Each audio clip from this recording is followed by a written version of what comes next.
Bismillahirrahmanirrahim. Assalamualaikum warahmatullahi wabarakatuh.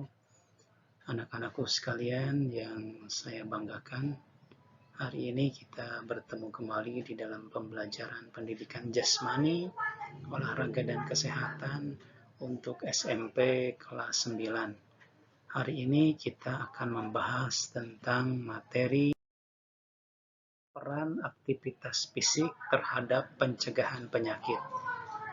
Sebelum pertemuan pertama ini kita akan pelajari, mari kita sama-sama berdoa sesuai dengan agama dan kepercayaan masing-masing. Mudah-mudahan Allah Subhanahu wa taala, Tuhan yang Maha Esa, segera mengangkat masa pandemi ini menjadi keadaan yang kembali normal, di masa di mana kita bisa melaksanakan pembelajaran tatap muka, kita bisa bertemu untuk pembelajaran di lapangan. Mari kita sama-sama berdoa sesuai dengan agama dan kepercayaannya masing-masing. Berdoa, mulai.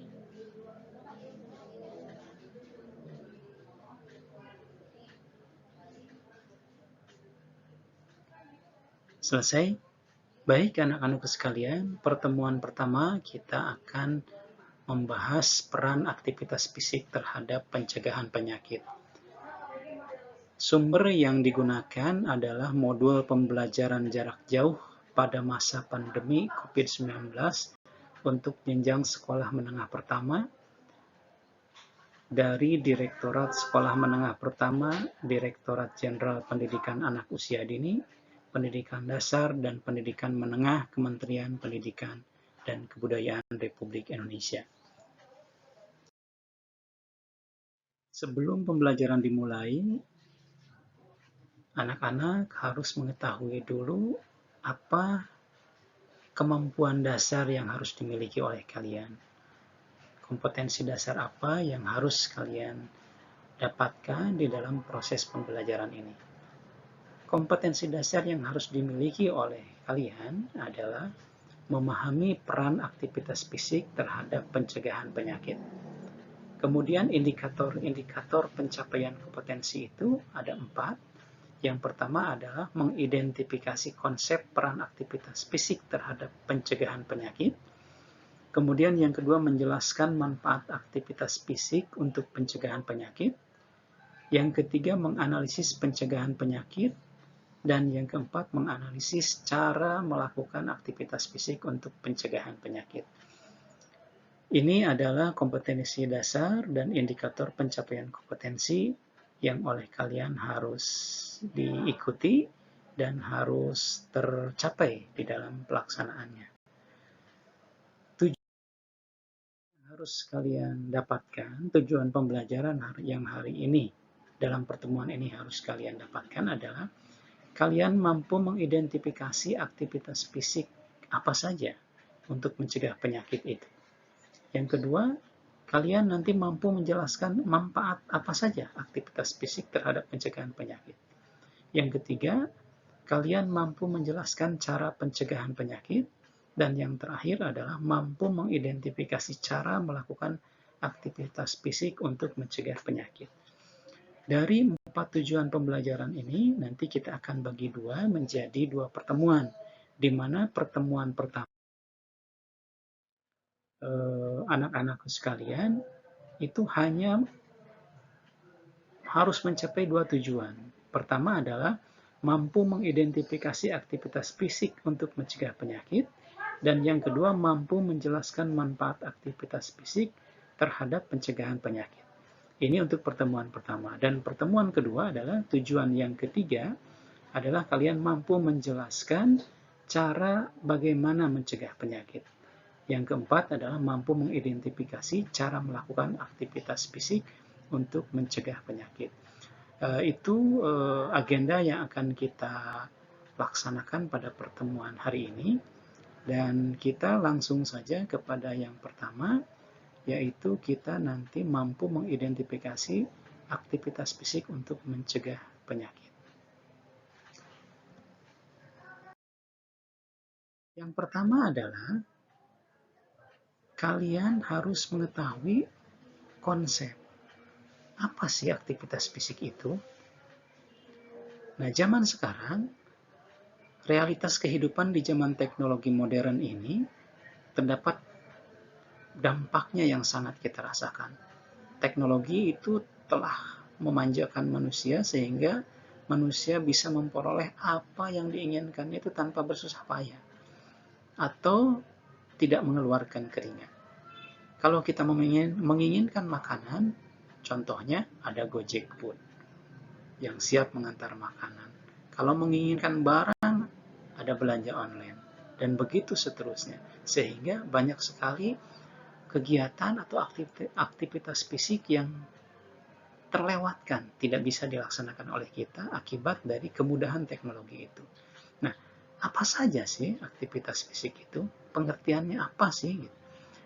Baik kita lihat bahwa pengertian aktivitas fisik adalah melakukan pergerakan tubuh yang menyebabkan pengeluaran tenaga yang sangat penting bagi pemeliharaan kesehatan fisik, mental, dan mempertahankan kualitas hidup agar tetap sehat dan bugar sepanjang hari.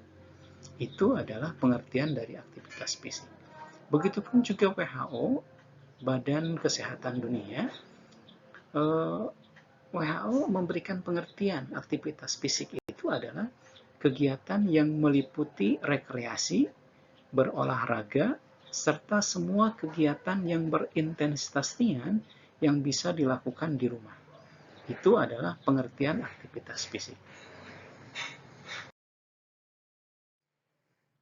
Kemudian, aktivitas fisik berdasarkan tingkatannya itu dibedakan menjadi 3 tingkatan. Yang pertama adalah aktivitas fisik ringan. Aktivitas fisik ringan hanya memerlukan sedikit tenaga dan biasanya tidak menyebabkan perubahan dalam pernapasan. Nah, energi yang dikeluarkan selama melakukan aktivitas fisik ringan ini itu kurang dari 3,5 kilokalori per menit. Apa saja contohnya? Jalan kaki, kemudian latihan peragangan, latihan pemanasan, menyapu lantai, mencuci baju, mencuci piring, menyetrika, bermain musik, dan banyak lagi yang lain. Itu aktivitas fisik ringan. Nah, untuk aktivitas fisik sedang, hanya membutuhkan tenaga intens itu atau terus-menerus. Jadi, aktivitas fisik sedang itu hanya membutuhkan tenaga yang intens atau terus-menerus. Nah, energi yang dikeluarkan pada saat melakukan aktivitas fisik sedang adalah 3,5 sampai 7 kilokalori per menit. Apa saja contohnya? Lari kecil, tenis meja, berenang, berkebun, bersepeda, bermain, mencuci mobil, mencuci motor, berjalan cepat, dan banyak lagi yang lain. Nah, silakan nanti kalian cari mana saja yang termasuk aktivitas fisik yang masuk kategori sedang. Dan yang ketiga adalah aktivitas fisik yang berat. Aktivitas fisik yang berat ini biasanya berhubungan dengan olahraga dan membutuhkan kekuatan dan membuat tentunya berkeringat bagi yang melakukan. Nah, energi yang dikeluarkan pada saat melakukan aktivitas fisik berat ini itu lebih dari 7 kilokalori per menit. Apa saja contohnya? Berlari, aerobik, bermain sepak bola, bermain futsal, bela diri, misalnya pencaksilat, karate, taekwondo, judo, bahkan outbound pun ini termasuk kepada aktivitas fisik yang berat. Anak-anakku sekalian, apa saja sih faktor-faktor yang mempengaruhi aktivitas fisik itu? Faktor-faktor yang mempengaruhi aktivitas fisik itu adalah yang pertama adalah usia. Aktivitas fisik akan meningkat mencapai maksimal itu pada remaja dewasa, kisaran usia 25 sampai 30 tahun. Nah, kemudian setelah masa itu akan terjadi penurunan kapasitas fungsional dari seluruh tubuh kita itu. Kira-kira sebesar 0,8 sampai 1% per tahun. Nih usia. Jadi semakin usia kita semakin tua, itu semakin menurun kapasitas fungsionalnya. Nah, sehingga akan berpengaruh terhadap aktivitas fisik. Nah, tetapi apabila kalian rajin berolahraga, rajin melakukan aktivitas fisik, nah penurunan kapasitas fungsional ini dapat dikurangi sampai separuhnya.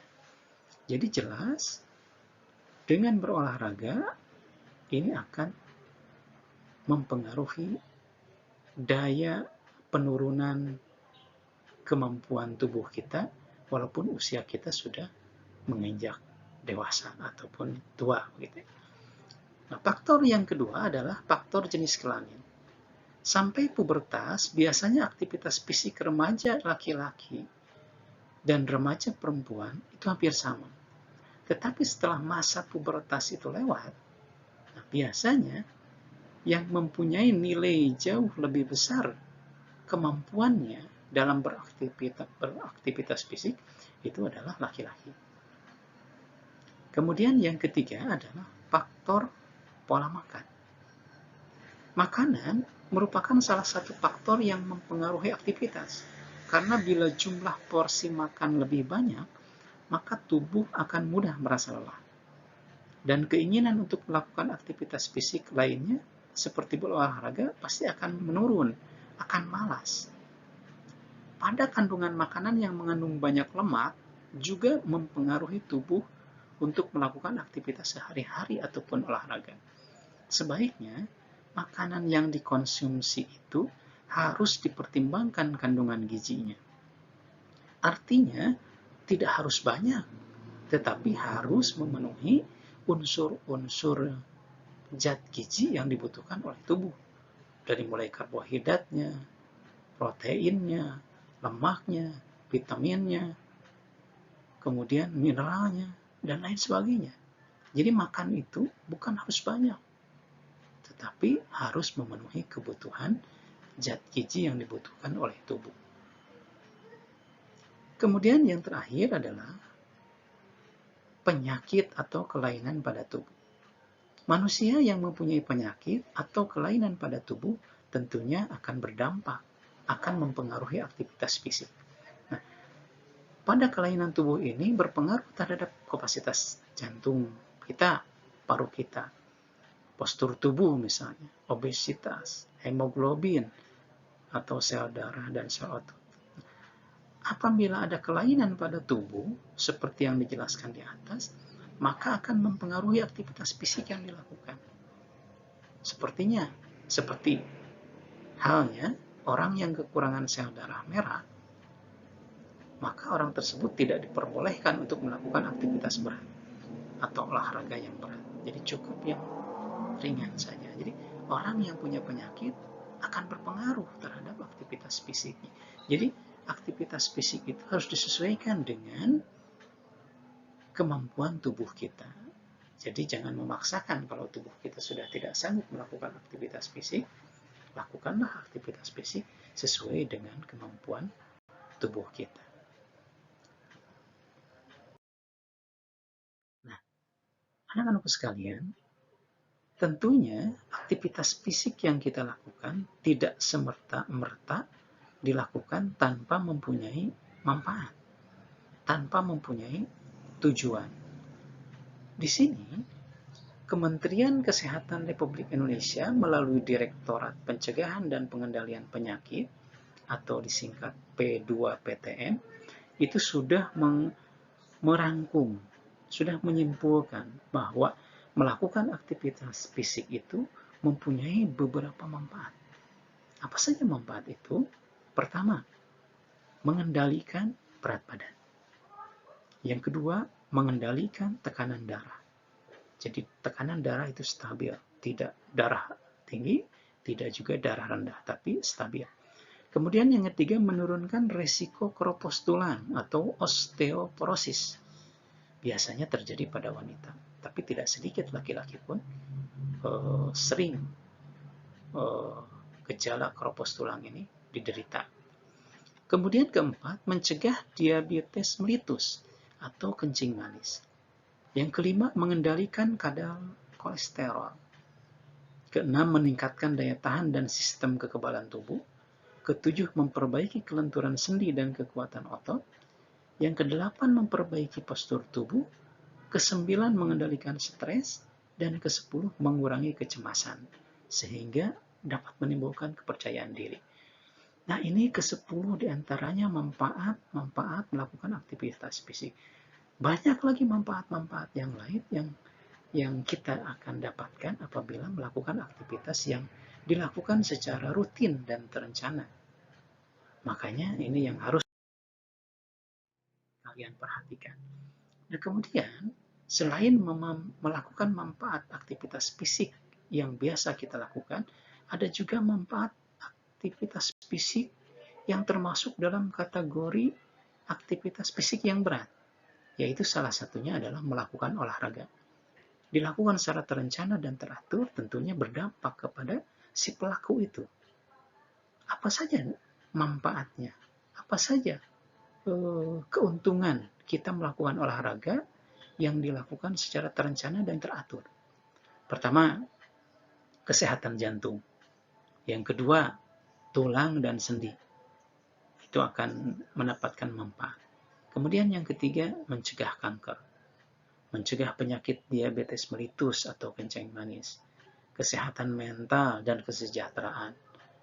Orang yang melakukan olahraga jelas mentalnya kuat, sehat, dan berdampak terhadap kesejahteraan karena dia bisa melakukan aktivitas fisik, olahraga dengan baik. Kemudian dampak selanjutnya bisa menurunkan berat badan bagi yang obesitas, yang mempunyai kegemukan. Dengan melakukan olahraga secara teratur, secara terencana, ini akan berdampak. Dan banyak lagi manfaat-manfaat dari melakukan olahraga secara teratur dan terencana. Anak-anakku sekalian, pertemuan kali ini dari dua tujuan yang oleh kalian harus dipahami. Dari yang pertama tadi adalah pengertian dari aktivitas fisik, kemudian yang kedua adalah manfaat dari aktivitas fisik itu apa. Dapat disimpulkan bahwa manfaat aktivitas fisik apabila dilakukan secara teratur itu dapat meningkatkan kebugaran. Nah, dengan kebugaran tersebut tentunya daya tahan tubuh pun akan semakin baik sehingga akan tercegah dari berbagai penyakit. Kesimpulannya, apabila kalian ingin terhindar dari penyakit yang akan menyerang tubuh kita, cobalah melakukan upaya dengan banyak melakukan aktivitas fisik sesuai dengan kemampuan tubuh kita. Anak-anakku sekalian, mungkin itu untuk pertemuan pertama kita membahas tentang pengertian dari apa itu aktivitas fisik, kemudian manfaatnya apa saja. Dari pertemuan pertama tentang peran aktivitas fisik terhadap pencegahan penyakit. Nah, selanjutnya untuk pertemuan kedua nanti saya akan menampilkan kembali video ataupun paparan tentang tujuan dari yang ketiga dan keempat. Dari tujuan yang ketiga dan keempat. Untuk hari ini dicukupkan sampai di sini. Mudah-mudahan bermanfaat. Sampai ketemu pada pertemuan berikutnya, melanjutkan dari pertemuan hari ini. Apabila ada hal-hal yang kurang berkenan, saya mohon maaf yang sebesar-besarnya. Mudah-mudahan yang kita pelajari ini bermanfaat, dan mudah-mudahan Allah Subhanahu wa Ta'ala, Tuhan Yang Maha Esa, selalu memberikan keberkahan dan kesehatan kepada kita semuanya. Billahi taufiq wal hidayah. Wassalamualaikum warahmatullahi wabarakatuh.